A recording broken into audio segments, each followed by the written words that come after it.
Somos, gracias Leiras, somos pues más de la mitad de los españoles, o son quienes padecen pánico a la hora de conducir, personas que tienen el carnet desde hace muchísimos años y de repente un día cogen el coche, cogen el volante, empiezan a sentir sudores, temblores, ahogos, no pueden respirar, les empiezan a temblar las piernas y sienten pánico a seguir conduciendo. Hay gente que incluso ha detenido el coche y se ha salido del vehículo porque estaba aterrado a la hora de conducir y tiene miedo a la hora de volver a coger el coche. Más del 54% de los españoles, ojo que estamos hablando de 14 millones de personas, los que tienen miedo. Hemos salido a la calle y hemos preguntado a ver si usted tiene amaxofobia. Pasamos una semana al año metidos en atascos. El tráfico es también la principal causa de insomnio en las grandes ciudades. Y por si fuera poco, conducir nos produce estrés. Más de la mitad de los conductores sufre algún tipo de ansiedad al volante. Sobre todo si hay muchos coches y me pongo nerviosa en un semáforo aquí y eso sí. Con ansiedad sí, y de hecho el día que fui a recoger el carnet de conducir, fui conduciendo, un señor empezó a pitarme, me bajé del coche y le dije, pues si es usted tan listo, apárquelo usted. Vamos, como ejemplo. A un conductor cuando le está dando un ataque de ansiedad, créeme, sabe lo que le está pasando. Hay gente que suda, a otros que las palpitaciones, hay gente que tiene que parar. Y claro, conducir en ese estado puede resultar peligroso. Comete más errores, más despistes y luego también se fatiga mucho más. Una ansiedad que es más frecuente en las personas que más veces repitieron el examen práctico de conducir o que menos tiempo llevan circulando. Pero los que padecen una mayor aversión a la conducción sufren de la llamada amaxofobia, un terror patológico a coger un vehículo o simplemente viajar en él. Se nos ocurren muchas preguntas. Primero, descubrir la enfermedad, don Fernando. Y si me permite, voy a presentar a nuestro invitado antes de que haga las preguntas, porque es Javier Díaz. Él es profesor de tu escuela, pero es además psicólogo clínico, por lo que al recibir a numerosos pacientes con estos síntomas, usted es el fundador de la amaxofobia en España, por decirlo de alguna forma, el que trae esa enfermedad a España, de alguna forma la descubre, ¿no? Sí, más que nada, sobre todo el darla a conocer, porque habitualmente se ha considerado como una derivación de la agorafobia, pero realmente yo lo que he ido observando es que está más provocada por el estrés, tanto personal como social como laboral. De tal manera que estamos viviendo una época y unas décadas con un gran estrés social. La persona se monta ya al vehículo con una ansiedad acumulada que en el momento que se mete en la situación de tráfico puede reventar de alguna manera como un ataque de pánico. Bueno, presento a nuestros contertulios. Lola Carretero, muy buenos días. María Díaz, muy buenos días. Y además creo que con opiniones además totalmente diferentes. Don Fernando, las primeras preguntas. Las primeras preguntas son: ¿cómo podemos salir tranquilos a la calle si sabemos que la mitad de los conductores que tenemos alrededor están conduciendo con ansiedad? ¿Esa es una pregunta o es WhatsApp? No, es una pregunta en serio. Vale. Una pregunta muy en serio. Lo segundo, ¿cómo es posible que colectivamente tengamos tan poca sensación de que existe ese peligro y por qué se divulga tan poco, existiendo como existe? Y lo tercero, ¿qué debe hacer una persona a quien el conducir le produce miedo, estrés o ansiedad? Y también, ¿cómo se vigila y se controla a esa persona que sufre una limitación física como cualquier otra? Claro, yo creo que... ¿Lola? No, que decía, lo que has dicho de que cómo salimos la mitad, sabiendo que la otra mitad sale como sale, pues yo ya más asustada que otros días, claro, que no he tenido miedo hasta hoy.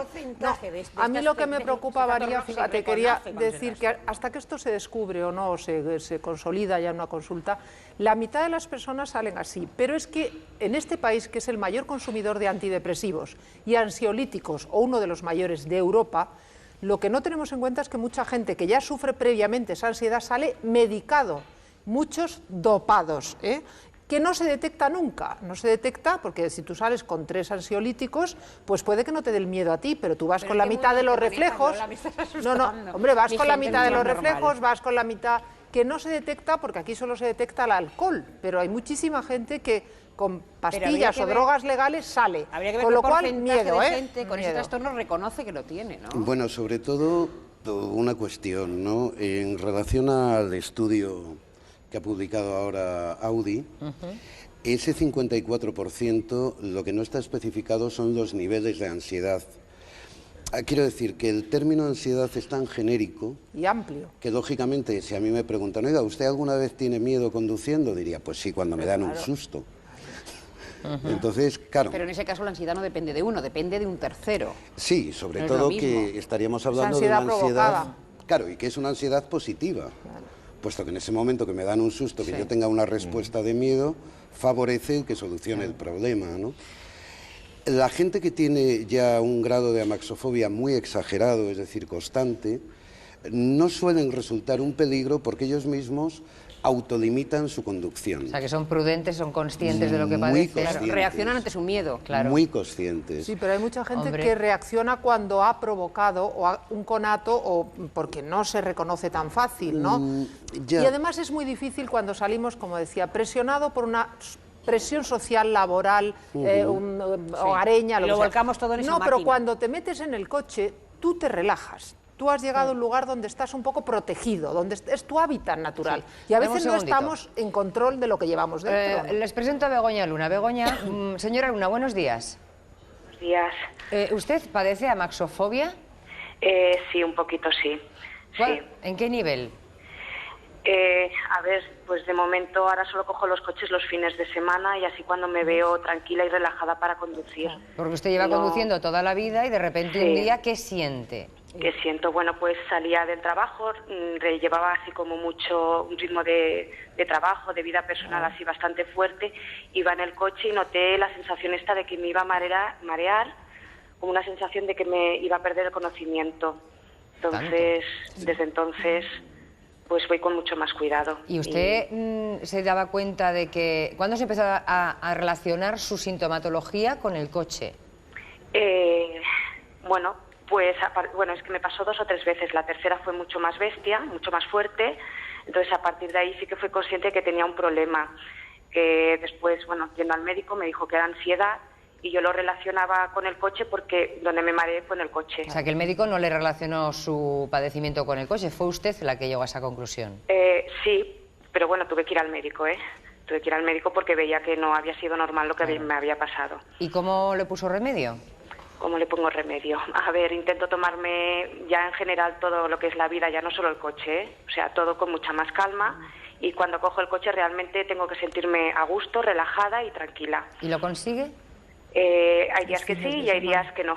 A veces me queda un poquito de miedo de decir, bueno, no sé lo que va a pasar hoy, pero bueno, intento sí, que estar relajada y tranquila. O sea, que se consigue. Claro, Pues, señora se Luna, consigue. muchísimas gracias por su testimonio. Es que existe el miedo, Mariló. Claro. ¿Las personas que tratan ustedes consiguen superar el miedo, el pánico a conducir? En general, sí.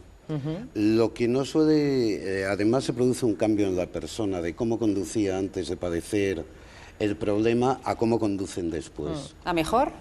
Sí, yo creo que sí, curioso, sobre ¿no? todo Porque más tranquilos. Una persona con miedo es una persona más insegura, ¿no? De alguna manera conduciendo. Sí, pero prudente, como lo que tienen es fundamentalmente miedo a su propio miedo, el tratamiento tiene que ir dirigido justamente a quitarles el miedo a su propio miedo. Sobre todo que está sobre aviso de una actitud que puede ser peligrosa para ella y para los demás. Eso ya hace que tomes la conducción con otra responsabilidad y otro... Bueno, sí, lo que decía don Fernando, un poco todos también, ¿no? Porque tú no sabes nunca quién tienes de frente. Claro. Me falta de todas formas un dato. Está claro que el 54% del estudio de Audi recoge diversos niveles. El nivel grave, ¿a qué porcentaje de conductores afecta que nos pueda preocupar a los demás? Yo diría que la amaxofobia invalidante, porque, como te comentaba, estas personas van retrayendo cada vez más su exposición al miedo, cada vez lo evitan más. Entonces llega un momento en que, en muchas ocasiones, se dejan la conducción exclusivamente para zona urbana, porque siempre la consigna cerebral que ellos tienen es poder parar. O sea, que la ciudad es más segura, fíjate que... Porque por pueden terminar, parar. porque quiero que hablemos también de Alberto Contador. Por concluir, una de las cosas, ¿habría que prohibirles conducir a estas personas con amaxofobia? No hace falta. Ellos se autoprohíben ellos. Claro, son ellos mismos los que van restringiendo. Esa yo creo que es una de las conclusiones fundamentales. La principal, de todas formas, es que no cunda el pánico después de lo que hemos hablado. En el 54% de los casos detectados de ansiedad o estrés hay niveles muy diversos. Los graves no llegarían a un 4% aproximadamente. 4 o 6%. Y ellos mismos se autolimitan, dejan el coche en casa, no conducen y por tanto no son un peligro. Esa es mi conclusión fundamental. Y eso es importante también, porque lo que son peligrosos son los conductores que asumen riesgos. No los que no los asumen. Bueno, sabemos que la Unión de Ciclistas y la Unión Ciclista Internacional